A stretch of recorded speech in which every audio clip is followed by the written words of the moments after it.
Hi everyone! In a few minutes you're going to listen to a story by a dear friend of mine, Miss Nancy Churnin.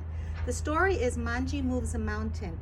And yes, it is actually a story about a man who literally moves a mountain. So while you're listening to the story, I want you to be thinking, if a man can literally move a mountain, what can we at SAA do together? So enjoy the story and listen closely. Bye!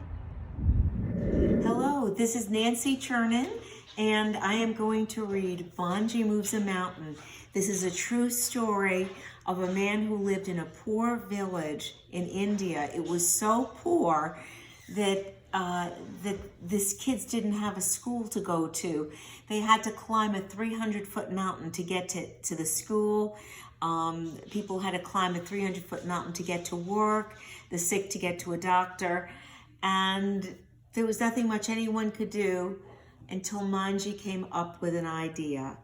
And this is his true story. Manjhi Moves a Mountain by Nancy Churnin, illustrated by Danny Popovich.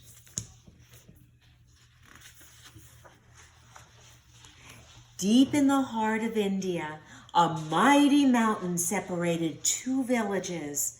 On Manjhi's side, nothing grew. People were hungry. Children gave up walking the 40 long miles to school on the other side of the mountain. Adults groaned on the jagged long climb to plow the fields or shop at the market. On the other side, rice and wheat flowered and flourished. People's bellies were full and their pockets jangled with money. Every day, Manjhi paused at the top of the mountain to catch his breath and to gaze at the two villages. Why should some people have so much and others so little? Manjhi tried to think of an answer as he made his way down the mountain to plant and harvest on the other side. If only the two villages were closer. If only the road between them were easier. If only there was a way to move the mountain. Frustrated, he picked up a stone and threw it down. Crack!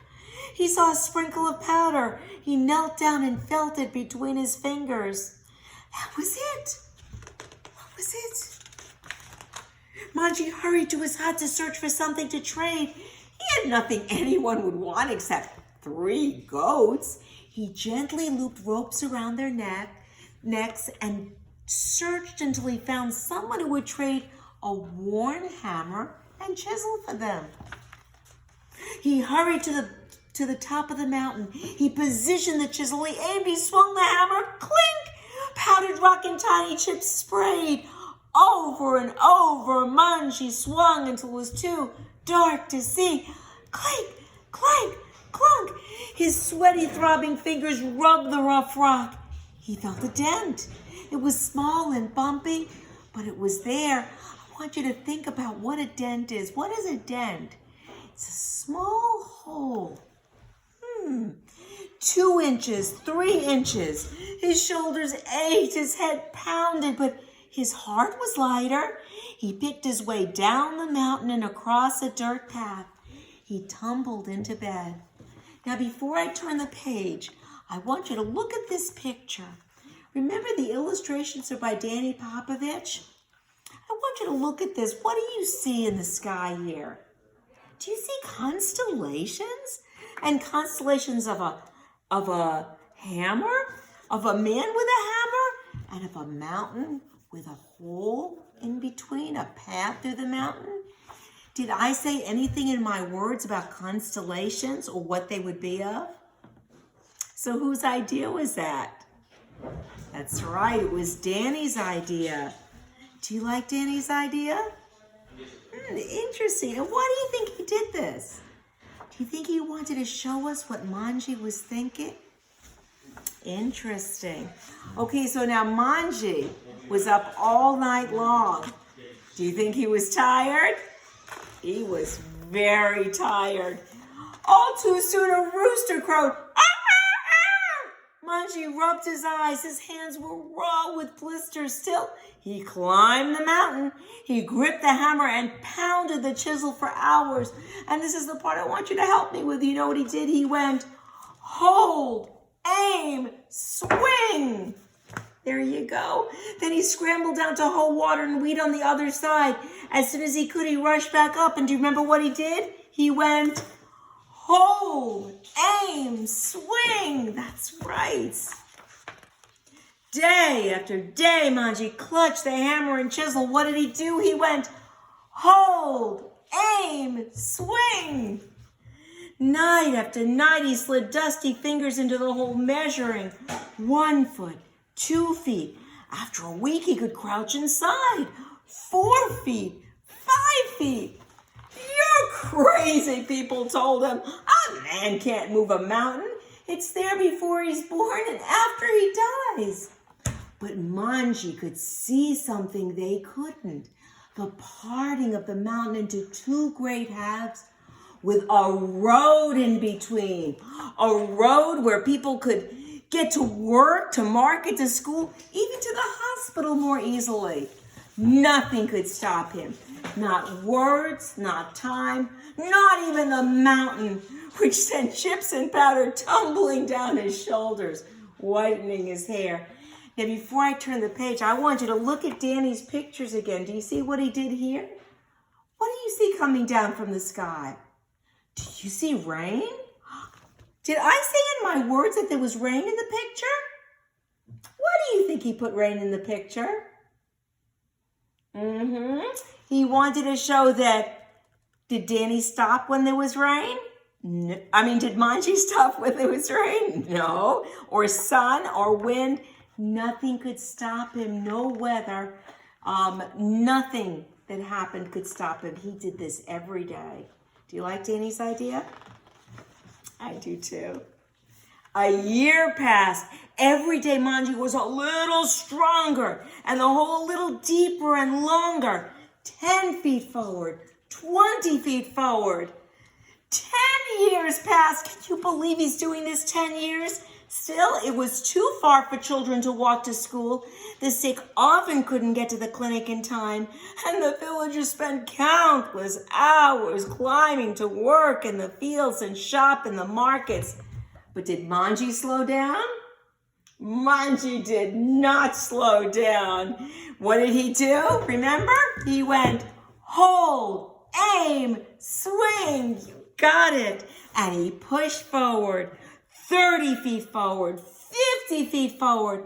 The sides of the hole towered over his body. After 15 years, people started to see what he had seen. Adults who had been children when he began marveled. Children who had never known a time when he wasn't striking the mountain watched in awe. Can you see what's going on here at the top of the mountain? Do you see a hole there? Do you know who made that hole? You're right, it was Manjhi. And let's look at Danny's illustrations again. What are the kids doing to this rock here? They're hitting it with a stick. Who are they trying to be like? You're right, they're trying to be like Manjhi. Did I say that kids would be hitting the rock with a stick? So whose idea was that? Was that Danny's idea? Are you liking Danny's ideas? I do too. 100 feet forward, 200 feet forward. Now, each time he returned to his task, Manjhi could see that helping hands had made the hole a little longer than he'd left it. He found food waiting for him too. Who's leaving him food? You're right, the people in the village. Baskets of warm roti dripping with melted ghee. Do you know what roti is? It's that flat bread that they make in India, and it's so delicious. And melted ghee tastes like melted butter. Tins of spicy dal tickled his nose. That's another delicious dish. Once he unwrapped a cloth to find a shiny new hammer and chisel glinting in the sun. And this time he didn't have to trade 3 goats for it, which is a good thing because he didn't have any more goats. By the 22nd year, he's doing this 22 years. Whispers swept through both villages. Every day more people gathered. Parents lifted little ones on their shoulders so they could see the other side. They wondered if this would be the day. And while they're whispering and wondering, what is Manjhi doing? You're right, he's going, hold, aim, swing. Men, women, and children held their breath. Manjhi could hear his heart beating as loudly as the hammer hitting the rock. What is Manjhi doing? He's going, hold, aim, swing, and swoosh.